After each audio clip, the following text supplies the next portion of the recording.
Hi, I'm Bobby Galluzzi with local life safety company State Systems Incorporated. And this summer you'll also see me here with Just My Memphis. We're doing a new segment on local politics, and we want you to see the story behind these politicians and why they're running for office, what they hope to accomplish. I'm sitting down with Brett Bernard, campaign manager for Charlotte Bergmann. In 1993, I was on my front porch drinking beer with my neighbor, and he bet me a beer I wouldn't run for city council, and I ran and I won. 3 years later, I became the mayor of Grand Ledge, Michigan, which is how I got into politics. It was probably the worst job I ever had in my life. It's a very thankless job. It didn't pay much. You have a lot of enemies and you have a lot of friends, but you don't know which is which. So I decided when I left the mayor's office that I would actually be in politics the rest of my life, but never be another candidate. So I've gotten involved with political campaigns in the past as campaign manager or staffer and just helping people get elected. And you enjoy kind of remaining behind the scenes? I love being behind the scenes because I can say what I want to say, do what I want to do, and no one's going to call me out on it. I'm just the campaign manager, so I'm not the candidate. Why is it important to hear from the community? Because what happens with the congressional race, the Senate race, the local politics has a direct impact on the citizens of Memphis. And everyone who lives here either benefits or feels the repercussions of wrong decisions made by Congress or the Senate or our local city council or our state representatives. Everyone's impacted, so they should speak up and let their voices be heard. Why is the campaign of Charlotte Bergmann important to you? Well, I'm a conservative. It doesn't mean I'm a right-wing radical.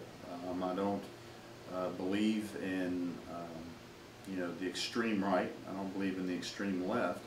Charlotte, to me, embodies someone who represents Memphis. She's a single mother who raised a son. She's a grandmother. She's a small business owner.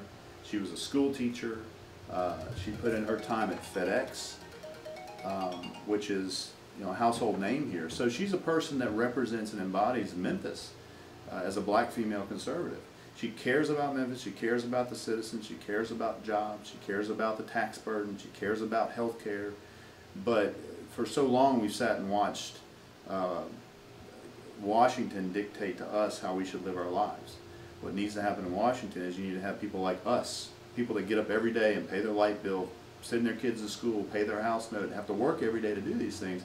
Those are the folks that need to make decisions about us, not some guy who's worth $100 million who's never walked a day in reality in his life. So that's why I'm backing Charlotte. Because she's one of us. Absolutely. She's born and raised in Memphis, made right here, and she understands the diversity of race. She understands the black community. Is there anything else that you would like to share with the public about Charlotte's race or about her as a person? Her as a person, she's the right person for the job. If we had Congress full of average Joes, everyday Joes, think about how much better we all would be. If the person making a decision about us actually knew what it was like to walk in our shoes. We don't have that. We haven't had that in Congress or Senate in 50 years. Basically, we send millionaires and billionaires to Washington to dictate our lives and what we need to do and what's best for us. But when they don't have to get up and worry about the lights being shut off, or worry about getting up and losing their job tomorrow, or worried about paying their kids tuition or feeding their family, how do you make decisions about average people when you're no longer even close to average? And that's what I like about Charlotte. Charlotte's real, and she'll tell you she's real. She's a sweet, soft individual who will tear your head off if you attack her. And that's what I like about her. She's not afraid to go guns blazing, but she is, at the same time, she's compassionate for everyone else around her. She's very conscious of everyone else around her and what fight they're having to fight every single day of their life to survive, and she understands these things.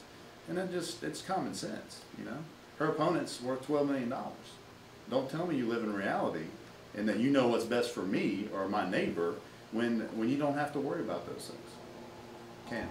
For the first time in Memphis, I should say the first time in 50 years, what we're faced with is a very disappointed Democratic base. Democrats are disappointed. Republicans, conservatives, and independents are motivated to change the direction of our country.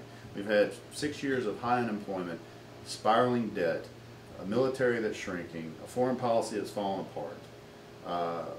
People are having their rights taken away daily. So a lot of folks are waking up saying, wait a minute, this is not what I signed up for. This is not what I thought we were going to have when the Democrats took over the White House and the Democrats control the Senate. So as you look at Memphis, there's four parts. There's four types of people in Memphis. You got the far left, liberals, the ones that want us to ride bikes, live in trees, and have no rights whatsoever, take away your guns, take away everything, control your life. And you have the far right, the extreme far right, which are for if you even remotely discuss abortion, then you're going to hell. And they're so far right they don't connect with the majority of people. And then in the middle you've got conservative Democrats, conservative Republicans, who all are beginning to realize a lot of us think more alike than we know. We agree on a lot of social issues, financial issues, fiscal issues. So now we're watching conservative Democrats, conservative Republicans coming together in support of Charlotte, which is a big thing. Number two, President Obama's not on the ticket this time around. So the Democrats have enjoyed a good run. In 2012, they enjoyed a nice election year because most people went out and voted for Barack Obama. The Democratic incumbent got the benefit of people pulling Obama's lever and just going down the Democratic line. So with everything that's happening, there's a perfect recipe, a perfect storm for a Republican to take this seat for the first time in 50 years. Could you share with us some of your personal thoughts about race and politics in Memphis? Well, I'm from Louisiana. I moved up here after Katrina. Where I come from, you have racial diversity, but you don't have the anger, the almost hate between races. And so when I first moved here, I was just shocked. I was completely shocked at what I saw in Memphis. I mean, your own city government is so racially divided, and it's people like Henry Brooks and folks like that come out and point blank say she does not like white people. She does not like anybody who's not black. So Memphis is still racially divided. But if you look at the younger generations, guys my age and down, I'm probably right at that cap. I see a lot of folks on Facebook in different areas say, this is not 1960. I didn't grow up in your generation. I don't think the way you do. I'm a black person, but this is 2014. So we're seeing the mix of white, black, old, young kind of come together in support of just doing what's right for Memphis and doing what's right for the country, and not basing it on the color of skin, not basing it on party, not basing it on your economic level, whether you're rich or poor. Poor, rich, white, black, they're all coming together. If you look at our campaign team, we've got a 30-year-old black guy, we've got a 40-year-old black woman, we've got an 80-year-old white woman, we got an old white guy. I mean, we got a very diverse group of people. And they all understand one thing. We've got to come together as a human race and fix our problems and quit deciding who's black, who's white, who's rich, who's poor, which is unfortunately what our current administration has done to this country, has divided everybody based on financial stability, whether you're rich or poor, whether you're white or black, whether you were born in the 60s, whether you were born in the 90s. They've just divided everybody out so that they can try to keep control of the electorate, and that's just not the way to do it. And you feel like Charlotte, kind of in the middle here, somewhat represents an ability to bring us together. Absolutely, because she's just like us, right? She's not racist. She doesn't hate white people. She doesn't hate Hispanics. She loves everybody. Even her, there was an interview with Thaddeus Matthews several years back where he brought on a radio show and just went after her, called her a bootlicker, called her an Uncle Tom, called her a sellout because she's a black conservative female. If you watch that video, that'll show you what Charlotte is. Even as bad as Thaddeus Matthews was to her, she never once said a cross word to him, never once attacked him back. She respects everybody.